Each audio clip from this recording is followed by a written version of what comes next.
What is up, everybody? Welcome back to Bitcoin and Markets. My name is Ansel Lindner, and today is Friday. Happy Friday. Hope you guys had a good week and plans for the weekend. We're going to jump right into debriefing this market right now. Bitcoin is dipping. Let me share my screen. Bitcoinandmarkets.com. Check it out. That's where all of my content is. Bitcoinandmarkets.com. There are tiers on here to support my work, and I appreciate everybody that does support. Remember to like, comment, subscribe on YouTube or Rumble, wherever you're watching this, and share my content out. I appreciate everyone that helps get this out there. I'm not on Facebook, so if you're on Facebook or whatever, that would be a social media that I don't share to. That would be much appreciated. Okay, so Friday is kind of a grab bag day. I have a few stories I want to cover, from the oil market to, of course, price in Bitcoin, and the euro is not doing so hot. So these are kind of things that I watch on a daily basis, and let's just go right into it. So this is the Bitcoin chart. It is depressing, and I was talking a little bit beforehand before I went live here on the other platforms on Telegram, and it's just depressing. This price action is depressing. I mean, we've gone through all of these massive inflows with the spot Bitcoin ETFs. So if you count this time, the first kind of section of inflows happened in this upward channel here. Then we had kind of outflows and consolidation in the ETFs. And this has been massive inflows again. Record number of days, 19 days in a row of inflows, and we did not break the all-time high. And what do we do now? We break the 50-day moving average again on the down, going down on the downside. It's very, very disappointing. And from a long-term Bitcoiner perspective, usually when you start feeling this way, that this is disappointing and it's not going according to what you believe the market fundamentals to be, usually that's around the bottom, because that is the feeling that gets a lot of people to sell the bottom. And in Bitcoin, getting the gains from Bitcoin is not easy. People think it's just a walk in the park. You just buy Bitcoin and you hold it for 5 or 10 years and you get a 20x on your money. That's not how it works. You become obsessed, you watch it, then you get a disappointing performance like we've had over the last week, and you're like, okay, well, I'm going to scale out. I'm going to de-risk because apparently it's not going the way I thought it was going to go. So it's very hard to hold your coins long term. And these are the periods that test us. These are the periods that make the difference between real Bitcoiners and speculators. The people that listen to this show, we are real Bitcoiners. I mean, we might be speculators too, but we are going to stick this out and not get taken off the path here of what we're trying to do. Okay, so that's the Bitcoin price. We could look at some different things about it. I could talk about it, like breaking the 50-day moving average to the downside. We'll see where it closes. If it can close back above the 50-day moving average, we can salvage something out of this. But we are below the 20-day moving average, which is also the bottom or the midline of the B bands. If we go to the weekly, that weekly, okay, so now this is 20 week and this is the 50 week. I mean, we have a lot of support here on this 20-week moving average down here on price. Another place that we have a lot of support is from the short-term hodler realized price. Now, earlier this year, I talked about this metric specifically a lot because I see it as a thing of kind of a measurement of weak hands versus strong hands. So this is the line where above this line, weak hands hodl. Below this line, weak hands will sell. And so I was really watching this throughout the year, especially right in the early May, for if we could hold that. But now my thoughts have changed slightly on this because, we've looked at, in recent live streams, we've looked at the retail side of the house. We've looked at Google Trends. We've looked at the altcoin performance. We've looked at other things that tell us that there is not any retail here. We're going into recession. Maybe the recession, the pre-recession period here makes this time different. Plus, it is setting up with institutional demand for the ETFs and stuff. So the demand profile is completely different. And short-term hodlers, they aren't necessarily as a weak hands as they have been in the past because it's not a bunch of retail FOMO. So is this price all that important? I think it is in the way that it's a Schelling point. And if you guys are familiar with my content, all the chart stuff that I usually do, I use very basic TA because I view TA as Schelling points. That's where attention is focused on the charts and where there's going to be different psychological things happening at those levels. So bids and asks will get around moving averages, horizontal levels, etc. So that is where how I interpret TA. And in the case of this, the short-term hodler realized price, it is definitely a Schelling point. People are watching this because look how good this has been. I mean, if I zoomed out, how do I zoom back out? So let's I mean, coming up here in 2020, it held support right there in September and it went up. There was some support here on the second high back in 21. And then it slipped under and there's been resistance. It was resistance the whole way down right before FTX resistance. I hate that pop-up. Support, kind of support, but went under. Then we broke out above, support. So this is a very important level that people are watching, and it is a Schelling point. So I'll be watching this very closely to make sure that we hold this level. Where is it coming in at right now? About 63.8. This midline, if we go back to the chart here, the 20-week moving average is also at 63. If we go to the daily, 50 days at 65. We'll see if we can close above that. There were some other things in here. Kijun for the extended cloud is at 64,000. For the standard cloud, we went right into a cross. And if you guys don't know much about Ichimoku class, I don't really know all that much. I do use it, but I'm not like some expert in it. I do know that these twists in the cloud are reduced support or resistance. So see, like this candle shot right towards this twist over here from green to red. And now the cloud acted as support here. And now we're kind of going towards this twist. So the twists are area of reduced support or resistance for the price. And if we go back to the extended cloud, this is the cloud on extended settings because Bitcoin's 24/7, 365. The Kijun, which is an important level in the cloud indicator, is usually a magnet for price. We went above this maroon Kijun, and now we're coming back down to touch it. So this is an important level. 63 to 64,000 is an important level. We'll see where we close today relative to the 50-day moving average, and we'll go from there. But like I said, this is the period that is going to test who is deserving of the gains and who is not. We definitely know that there is demand coming into this space. MicroStrategy just said they're raising another 700 million to buy Bitcoin. Tether's constantly buying Bitcoin. We have a company from Canada, small company from Canada, that is adding Bitcoin to their reserves. We have Metaplanet.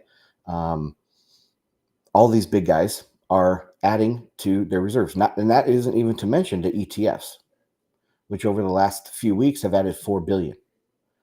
So there is a ton of demand, and we're not seeing a lot of retail. We're seeing all institutional strong hands coming in. So very, very interesting time to be in Bitcoin. But again, the gains won't be easy. It's not easy to hold for a long period of time. All right, let's take a look at some other macro charts because there is some action going on today. The dollar spiked up. Let me take off these moving averages. the dollar spiked up to almost 106. And if you guys are new to my content, I was a dollar bull throughout COVID, going back to 2018, 2019. Reversed my thinking on this, came to understand better what the actual monetary system is. And so I've been a dollar bull since then, but I have been calling for a rate being rage bound until the next crisis, which we could be coming up on the next crisis, guys. The way things are feeling right now, we could be coming up on the next crisis. But you see, we've been in this range. We're kind of, if we put the center line on, let's put the center line of this range, you can see we have first kind of found some resistance on this center line, and now we found support on the center line, and we'll see if we can go up to the top of the range, and if not, break out higher, because there is a feeling right now of something is breaking in the global financial system.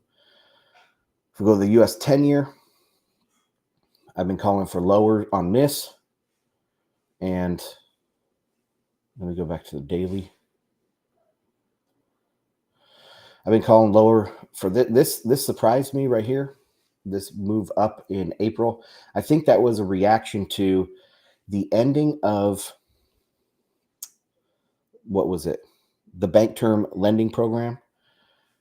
Is that what it's called? Bank term funding program. And that ended in March, and people were relieved that the system didn't blow up. And so there was a big rally. So as rates are going higher, that's optimistic. That means the market is optimistic about the economic situation. When things are going down, that means they're pessimistic about the situation. And so I think, this week we've seen a significant break of these lows. So now we have a third lower low. So low here in middle May, another low here in beginning of June, and now a significantly lower low. So yes, the market is starting to deteriorate here. All right, let's do stocks, and then we'll do oil. So stocks are ending the day green here on the S&P 500, near all-time highs. It's very hard for this market to go down right now. I think everybody is trying to call a top. Everybody is looking for a rollover, and it is just not there.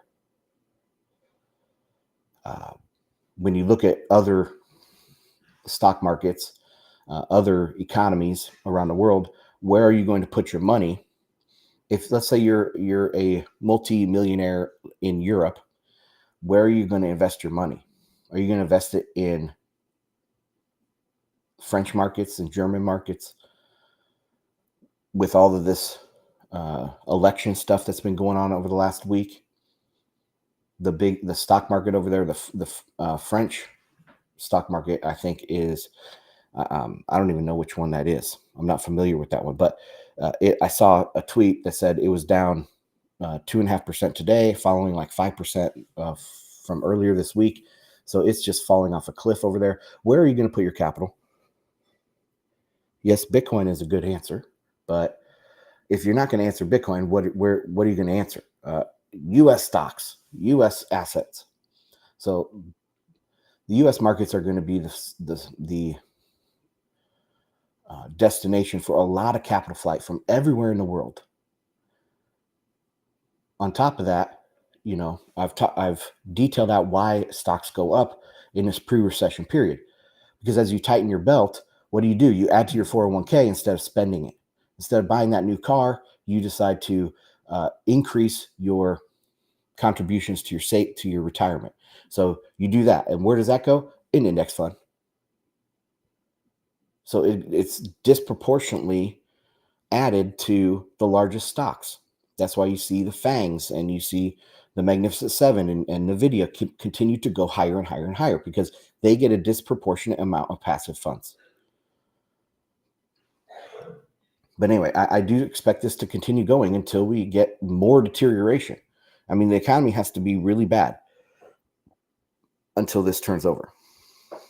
All right, so now let's go to oil, because I have some stuff to talk about in regards to oil.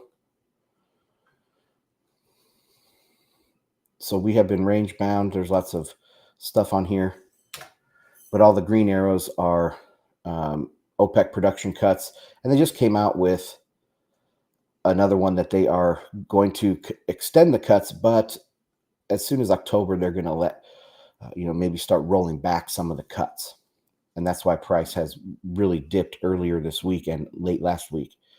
A little bit of recovery here, but you can see that people that have been talking about peak oil, or peak cheap oil. That is Luke Gromen's phrase. It hasn't come to fruition. It's actually kind of a decreasing wave here. I drew this last time, I think, but we came up. Oh man, hold on a second. So we came up, down, up, down, up, down, up, down. We got something like that happening. Global demand is garbage, and we are on the verge of a glut. Now, I've used that term specifically, glut, for a long time. It might even be here on my charts. So let's get rid of this drawing tool. So I went back here in time, and let me go to a monthly chart because that might be easier. So I went back in time here and looked at the late 80s oil crisis. And if we put this on a line, so we had a blow off top right here. Inflation adjusted, I think this was the highest ever. It equates to like $160 a barrel or something. The 1980 top. But we had a blow off top, then a flat period, and then the bottom fell out.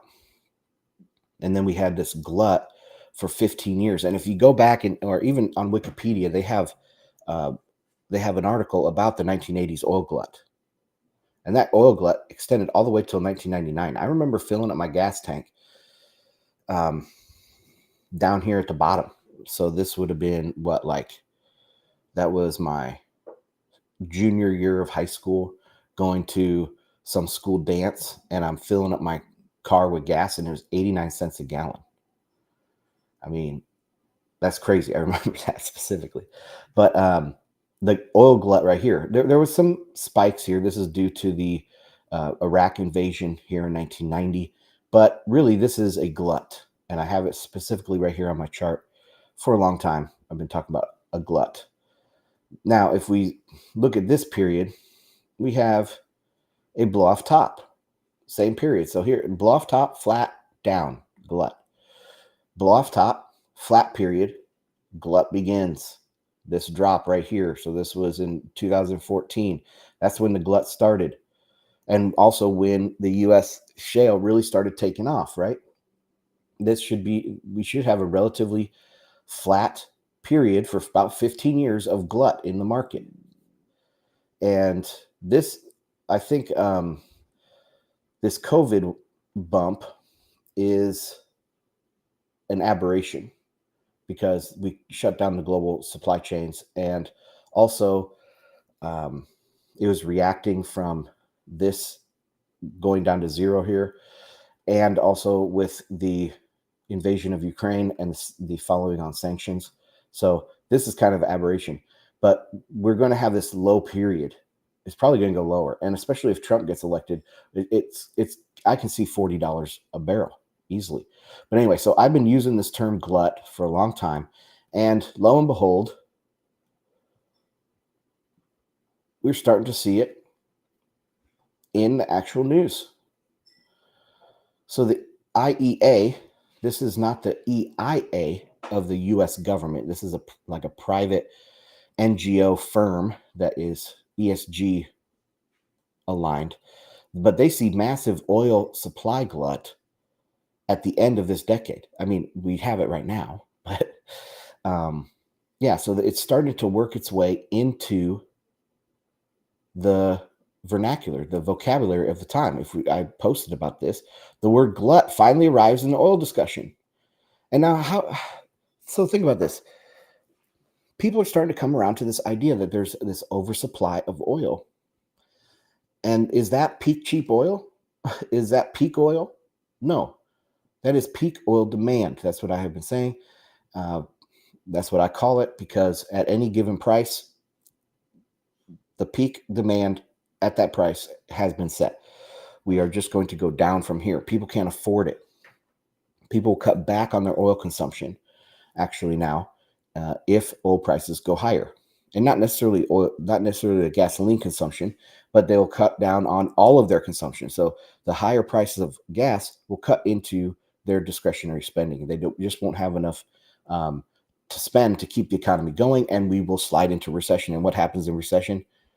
Prices fall. So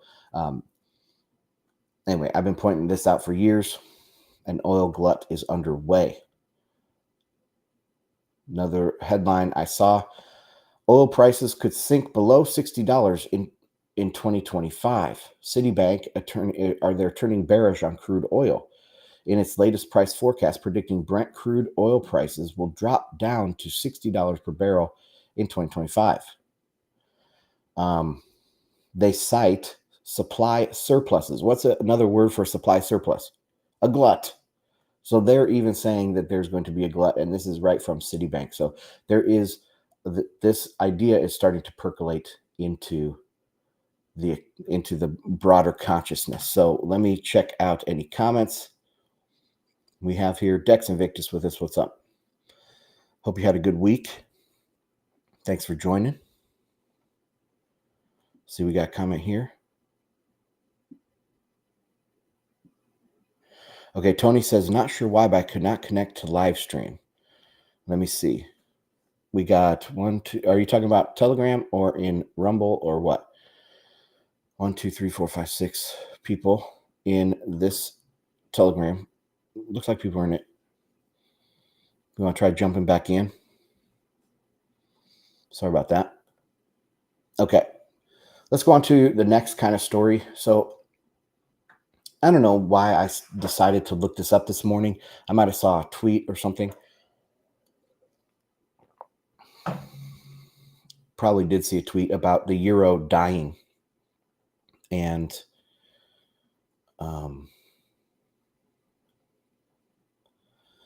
so I remembered that the SWIFT puts out the use of currencies in international payments. SWIFT is the major system. There are other systems, but SWIFT is by far and away the most used.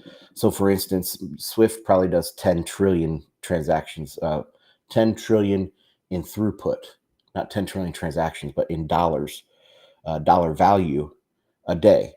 And the other competitors, say the Chinese competitor, whatever it's called, it probably does like 100 billion. So it's not even comparable. But anyway, this is as of April. And if you hover, it's not a very good chart because it's so narrow. I tried to make it bigger, but I couldn't figure out how to make it bigger. But you can see if you go back here, pre-COVID, the euro is about 35% of international payments, and the US dollar is about 43%. Okay.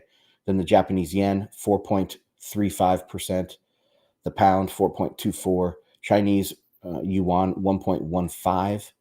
And the crazy thing about this is for this Chinese yuan of 1.15, they count transactions to Hong Kong and back and forth. They still do today. So the Chinese yuan numbers here are counting to Hong Kong back and forth. So it's not really fair. But anyway, then the euro, after COVID, it kind of sinks to a very low spot here in April 2023. I don't know what happened then. There might have been some, there was the banking crisis in the United States, but I don't know. The US dollar spiked to almost 60% usage in international payments. The euro dropped to under 12%, kind of regained here a little bit, and then it has been now at this level for a long time. So in April of 2024, the US dollar is almost 60% of international payments, while the euro is only 12%. The Japanese yen is higher than it was back in 2019 by about a percentage point. The Chinese yuan is higher by about 2 percentage points, but again, that counts transactions to Hong Kong. So what I'm pointing out here is the euro is the currency that's losing.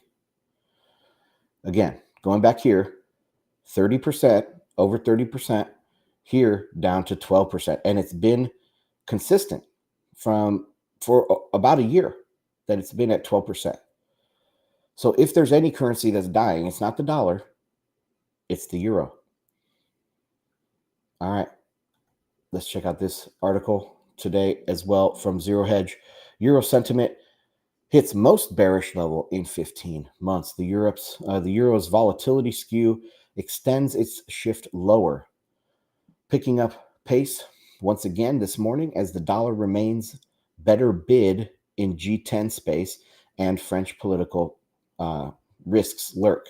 So this has been a big thing about the French political risks with Macron dissolving the parliament and calling snap elections. This has really, really gotten people frazzled over there. And so the euro is losing big time. 1 week risk reversals on the euro dollar trade at 85 basis points, puts over calls, the most since March 2023. Okay, blah, blah, blah. Let's get to some better stuff here. Okay, that's it for that article. But you can see that there is stuff going on with the euro as we speak. And if we go back to the price chart and we go to the euro,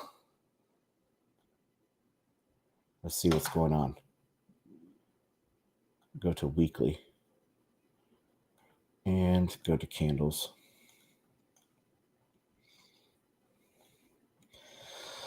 So I pointed out the low is at the end of Q3 right here in 2022. Then in 2023, this was also a low at the end of Q3. And guess what we're going towards here in October? Again, end of Q3 is about right here. So probably we'll see the euro sell off into the end of Q3. But the overall story here that I want to get across is the euro is dying. And where is that money going to go? If you are worried about the political crisis going on in Europe, if you're worried about the financial crisis going on in Europe with the euro collapsing, where's that money going to go? Well, yes, it can go into Bitcoin. That's the best answer. But it also can go into U.S. stocks and U.S. assets, which will push the U.S. stock market higher. We will have capital flight over here.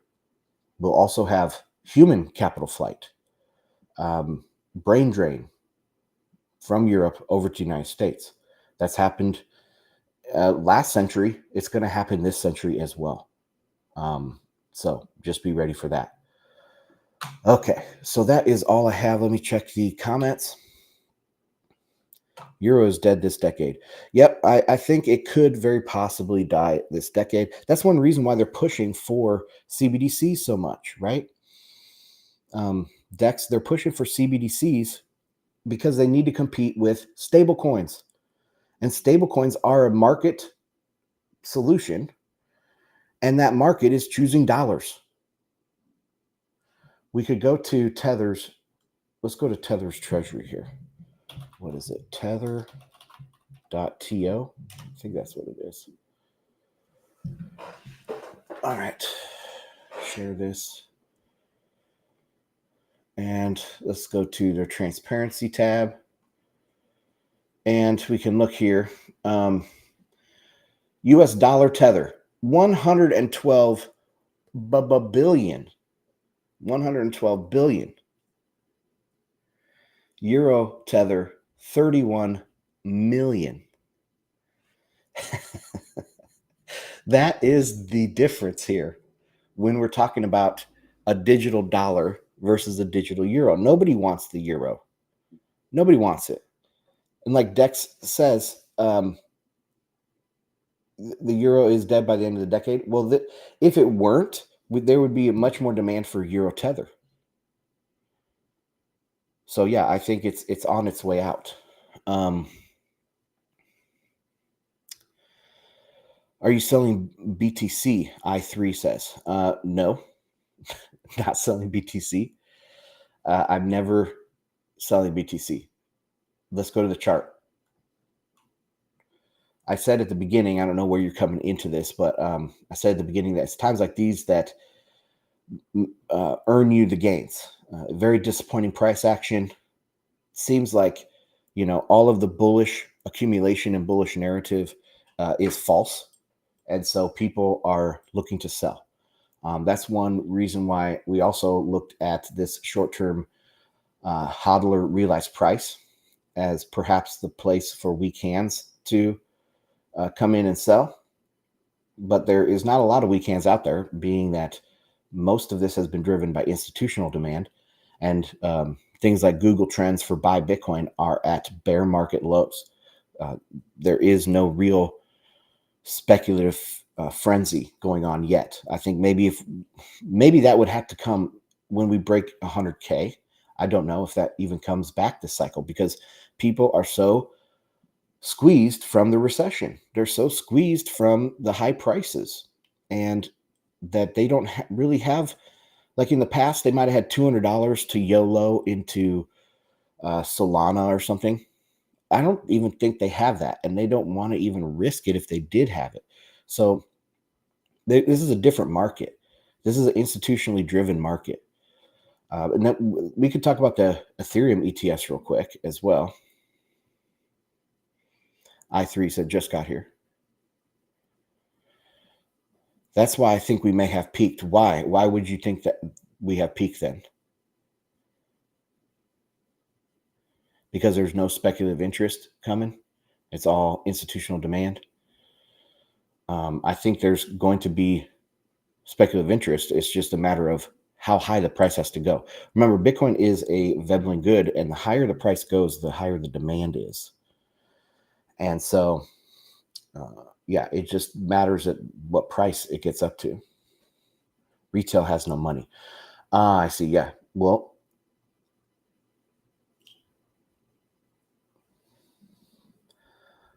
it's mainly institutional. I mean, look at all the inflows to the ETFs.